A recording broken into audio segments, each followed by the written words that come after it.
Meus caros, sejam muito bem-vindos aqui ao canal, e para aqueles que achavam que Pedro Nuno Santos ia ter uma tarefa complicada na recuperação da credibilidade do PS, eis que o PSD, no espaço de 2 semanas depois de assumir funções, consegue ter a segunda demissão. Lembram-se quando eu gozava com o Partido Socialista quando eles tinham uma demissão por mês? Eis que o PSD consegue ter 2 demissões no espaço de 2 semanas. Meus caros, peço-vos só que deixem o like neste vídeo, que subscrevam o canal e que, se acharem adequado, adiram ao plano facho de apoio ao canal. Por 2,99 têm acesso a emojis exclusivos, prioridade nos comentários, entre outras vantagens que eu vou adicionar brevemente. Mas bom, meus caros, o que é que eu vos venho falar aqui hoje? Venho-vos falar das 2 senhoras, das 2 Patrícias, diga-se de passagem, porque são homónimas uma da outra, e portanto venho-vos mostrar aqui as razões pelas quais as 2 Patrícias se demitiram. Ora, passando para a admissão mais recente de Patrícia Cerdeira, que era assessora da Ministra da Justiça, demitiu-se devido a uma polémica relacionada a umas publicações nas redes sociais. Ora, o que é que envolviam estas publicações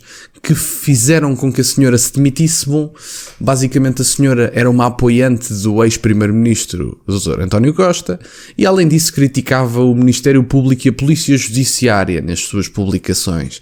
Esta senhora acabou por dizer, segundo a SIC Notícias, devíamos separar a vida privada da vida profissional dela. No entanto, umas horas depois acabou por pedir a demissão. Portanto, esta foi a demissão mais recente. Vamos passar para a primeira para ouvirmos sobre as 2 demissões e depois vou-vos dar a minha opinião sobre o estado atual das coisas e que eu acho que merece ser comentado.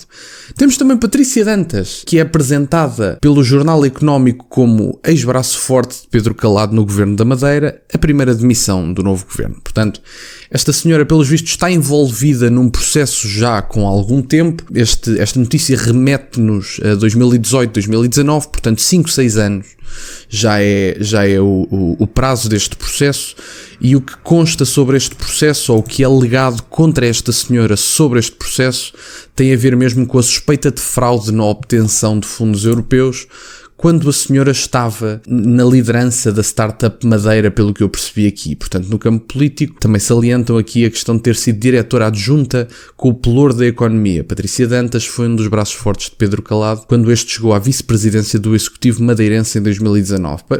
É como se diz aqui, pelos vistos, este processo já remete a 2017, estou a ver aqui na notícia, portanto, já remete a 2017, era um processo público, e portanto Luís Montenegro, das duas uma, ou não fez o trabalho de casa, o que é grave, e não sabia que tinha uma senhora que estava envolvida num processo que, pelos vistos, não teve qualquer tipo de atualização. Os meios de comunicação tradicionais só descobriram que o processo existia e publicitaram-no novamente, e, portanto, a senhora demitiu-se.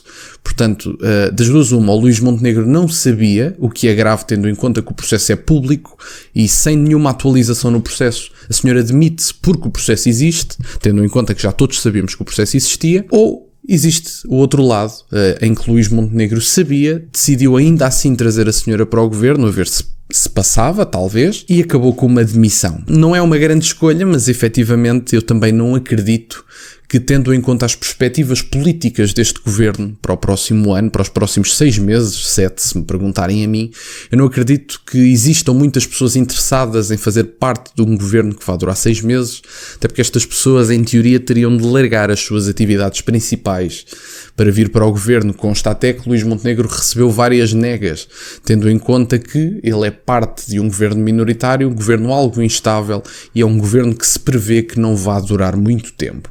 Ora, mas o que é que há a dizer sobre isto na prática? Efetivamente, não há muito a dizer. O Luís Montenegro está numa situação complicada. Por definição, tendo em conta que ele tem os mesmos deputados do PS e teve pouco mais de 50, 60 mil votos do que o PS também, Luís Montenegro, e já se adivinhava, ia ter muitas complicações do ponto de vista da aprovação de propostas. Ora, qualquer governo minoritário precisa de apoio, seja de que lado for, seja de que partido for, do ponto de vista matemático, aritmético, precisa de apoio nas propostas, portanto, enquanto minoritários não podem passar nada. Constava que Luís Montenegro ia tentar fazer política sem passar pelo Parlamento. No entanto, são precisos 10 deputados para trazer as propostas ao Parlamento, o que também não me parece uma coisa muito complexa de existir, tendo em conta que nem sequer é preciso ser o Chega a fazer isso, basta que o LIVRE, o Bloco e o PCP se unam, portanto o Bloco tem 4, o LIVRE tem 4, o PCP acho que teve outros 4, portanto já são 12 deputados, basta que estes 12 deputados se unam para as propostas virem para cima da mesa no Parlamento e depois a partir daí Luís Montenegro volta à estaca zero. Qual é que é o problema disto tudo também? É que Luís Montenegro, além de estar a liderar um governo minoritário, Luís Montenegro não se predispõe a falar, e quando se predispõe a falar é quase com a arrogância de quem lhe deve alguma coisa. O Luís Montenegro é aquele tipo de pessoa que sente que toda a gente lhe deve e ninguém lhe paga. Luís Montenegro sente que os partidos lhe devem apoio do ponto de vista da responsabilidade política e do ponto de vista da estabilidade, quase como se não fosse esse o papel do governo, procurar essa estabilidade dentro da Assembleia da República. E depois dessa forma de estar arrogante, Luís Montenegro ainda tem que enfrentar o terrível facto das promessas que fez. Ora, quais é que foram as promessas que fez? Tem de um lado um PS que diz que não vai suportar um governo da AD porque não é esse o seu papel, não são esses os seus compromissos para com o seu eleitorado, e eu acho, da minha parte, que é legítimo. Tem do outro lado o Chega, que tem algumas medidas próximas, portanto são programas que não estão assim tão distantes quanto Luís Montenegro e os meios de comunicação tradicionais querem transmitir, e enquanto se transmite essa ideia, Luís Montenegro tem que enfrentar as consequências das suas palavras em que diz que não é não. Bom, se não é não e os votantes da AD votaram na AD com a convicção clara de que não é não, também têm que perceber que neste momento estão sozinhos. Ainda que possam ter algum facilitismo e algumas negociatas esquisitas com o PS para se conseguir aprovar uma medida ou outra, podem esquecer o primeiro Orçamento de Estado, porque nem o Chega nem o PS parecem muito na direção de aprovar esse orçamento. Para transmitir mais uma ideia, para terminar o vídeo, eu acho sinceramente que daqui a uns meses, portanto em junho, se não estou em erro, vamos ter o teste do algodão das europeias, até porque, segundo consta, meus caros, consta numa sondagem ou outra que eu já vi, o Partido Socialista está em primeiro nas europeias. Ora, e o Chega nessas sondagens aparece a 2 pontos da AD. Portanto, a AD nem sequer tem, e ouçam bem o que eu vos estou a dizer, segundo as sondagens, nem sequer tem o segundo lugar propriamente solidificado. Portanto, meus caros, é muito complicado.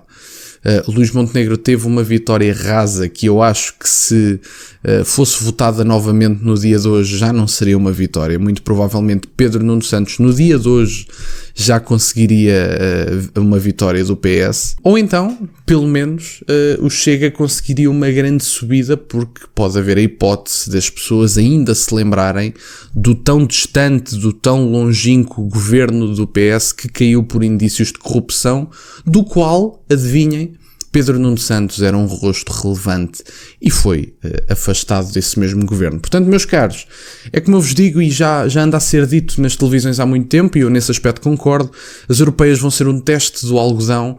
O PSD está instável politicamente, não tem apoio parlamentar, não parece, o líder do PSD não parece unânime dentro do PSD, e portanto eu acho que este PSD tem todas as condições para nos levar para eleições daqui a uns meses. Creio também que as aparições de Pedro Passos Coelho não são aleatórias e que ele pode mesmo ter intenções de brevemente tomar as rédeas do PSD.